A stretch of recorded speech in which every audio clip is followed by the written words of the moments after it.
Well, hey there, welcome in for another exciting edition of Drummer Daily.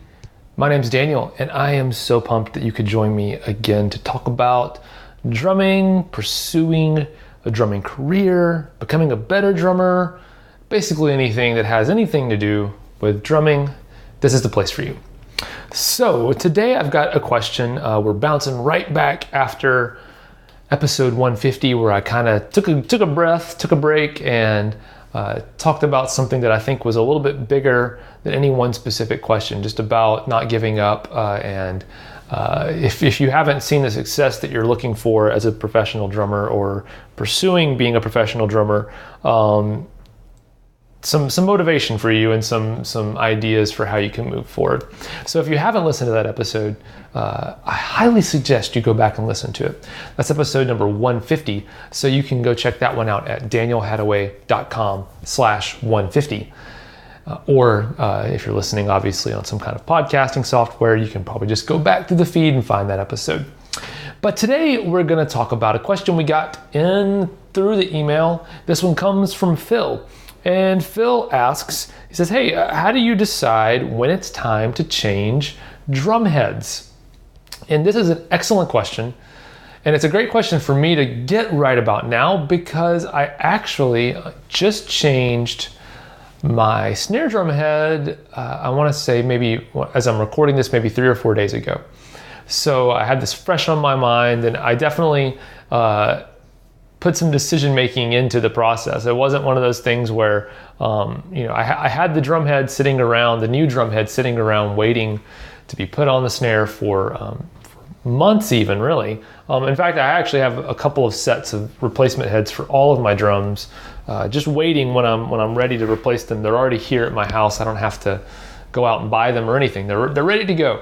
So I definitely was waiting to the right time. And so I definitely put some thought into deciding when it was the right time to change drum heads. So I just thought about this. So this is a great question to answer today. So there's a couple of things that I always are always good signs that it's time to change a drum head. And I'm going to talk about batter heads first, the ones that actually get hit by sticks, or if it's a kick drum, with the beater, the side, the head that gets hit. And there's a couple of obvious things, obviously, that you want to look for on the front end. These are the giveaways that it's time to switch heads, and these are probably things you already know, like denting in the head. If there's little divots in the head from your playing, if you dented a head, doesn't matter how long you've had the head on the drum, chances are it's time to switch those out, because that means the head is damaged. And a lot of times, especially if you tune a drum really high, if you tune, like for example, if you tune your snare drum really, really high, I've learned, because I definitely did that. I was in some more rock and roll type bands when I was younger. I definitely learned that when I tuned my snare drum higher, it would actually stretch some of those dents out of the head. And so I wouldn't really have a good perspective on how badly I was actually damaging the snare drum.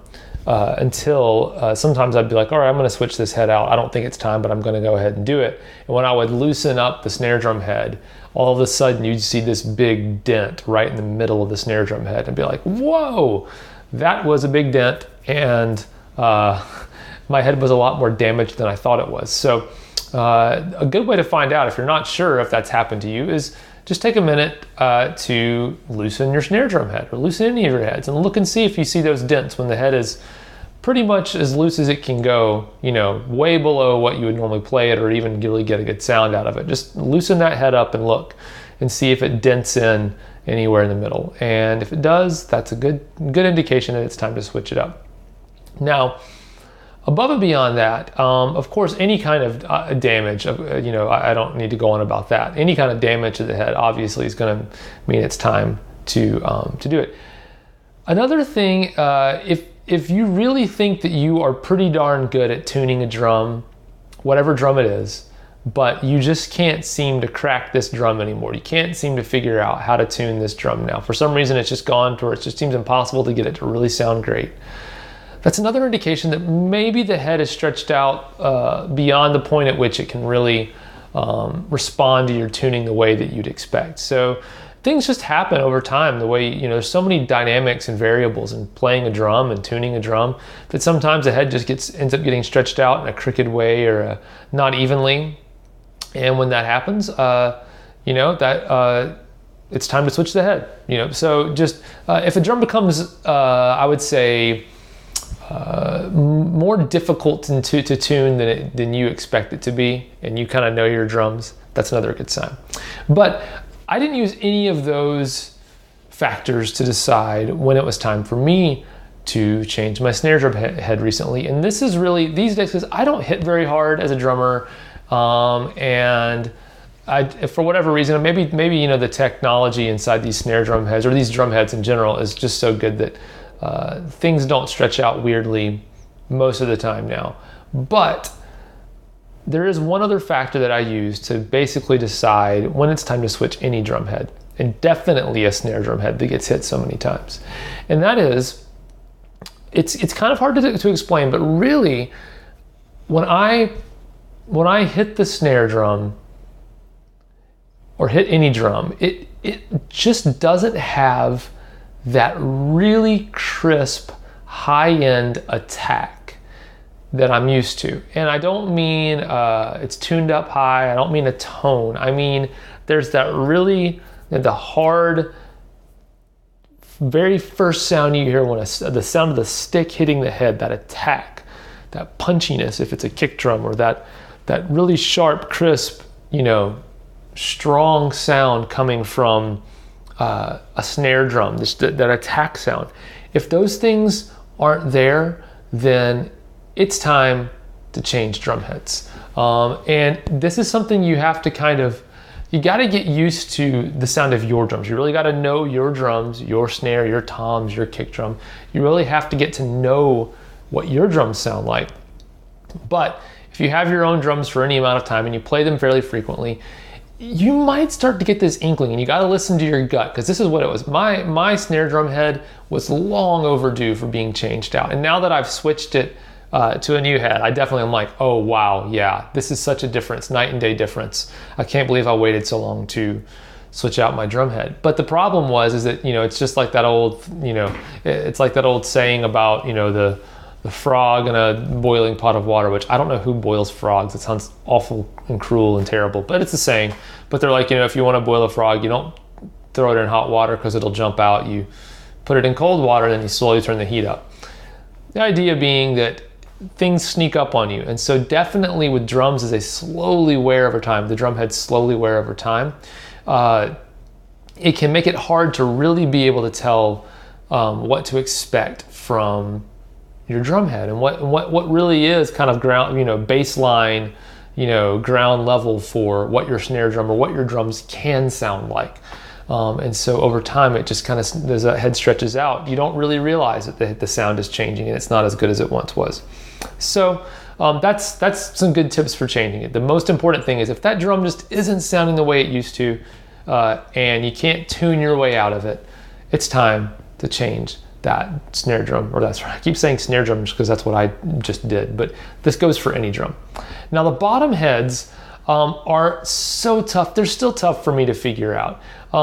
And I will say this, that once you get a good, especially on toms, once you get that bottom head put in place and it's seated really well and it's really, working well, you still are going to have to tune it, every once in a while and keep it, in tune.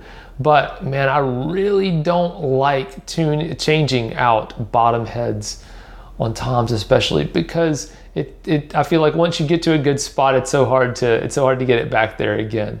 But I will say that especially when I'm really busy as a drummer, and I'm touring or I'm playing a lot of sessions, and the drums are getting a lot of work, basically a lot of play time, I will change out the bottom head once every, I think every 3 changes of the top head. So for whatever head, whatever drum it's on. So if it's a rack tom, every third time that I change the batter head, I'm going to change that resonant head as well.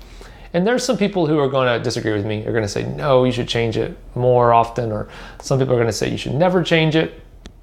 But that's just what I do. And so I do think it's important to change those bottom heads every once in a while. But it's definitely they're not getting worn out as much as the heads that you're hitting. Now, I will say that I do have this kind of romantic kind of view of the idea of having these drums with these. I see some guys playing drums online, and they have these old drums that have these heads that they used to be white, but they've turned black in the middle from all the stick marks, and they're worn in so well, and they still sound great. And maybe someday I'll get there with that, but I just as much as I like the idea of having these old heads that I've never changed or whatever, I just can't sacrifice my sound to do it, because most of the time people aren't looking at my drum heads, they're listening to my playing, and so it doesn't really matter. And I'm enjoying right now, I have that thing built up a little bit on my toms, on my A&F kit, the main kit that I play right now, but I had that going on my snare. Like I said, I changed that snare drum head, and it definitely was time to do that. So I'm very glad that I did that. And I'm probably gonna have to bite the bullet here soon and change out my tom heads as well. Now, kick drum heads are, again, something really tough. I know kick drum heads are so expensive, and that makes it even harder to change out. And I will say that every time I've changed a kick drum head, as long as I'm replacing the head with the same head, that's probably the one that I'm the most underwhelmed by as far as how it sounds, as far as the difference it makes. I don't think it really makes as much of a difference as the other heads do. And again, someone's probably going to get angry and tell me that I'm wrong about this, but this is just in my experience. Changing out, especially definitely the front kick drum head. I wouldn't change the front kick drum head, honestly. This is just me again, but I don't change the front kick drum head unless it's damaged or I want it to look different. Aesthetics, really. That's the only reason why I change the front kick drum head. And the batter head, again, I just don't hear much difference most of the time. But again, I don't play very hard. So you're gonna have to look and see if you're damaging your kick drum head. The same thing, eventually I know kick drum heads do get dented in where they get hit over and over again.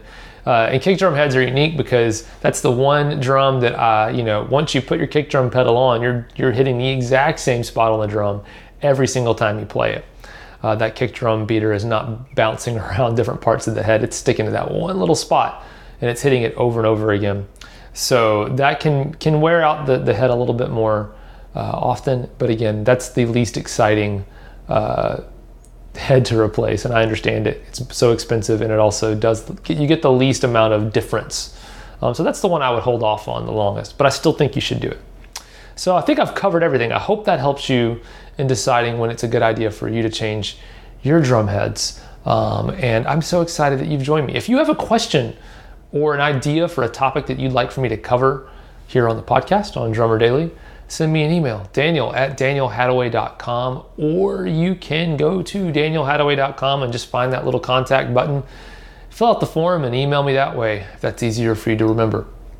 And that's it. So, hey, by the way, my name is spelled Daniel. I hope you know how to spell Daniel. My last name is spelled Hadaway, Hadaway, just like it sounds. That's how it's spelled. So you can go check me out, danielhadaway.com or daniel@danielhadaway.com.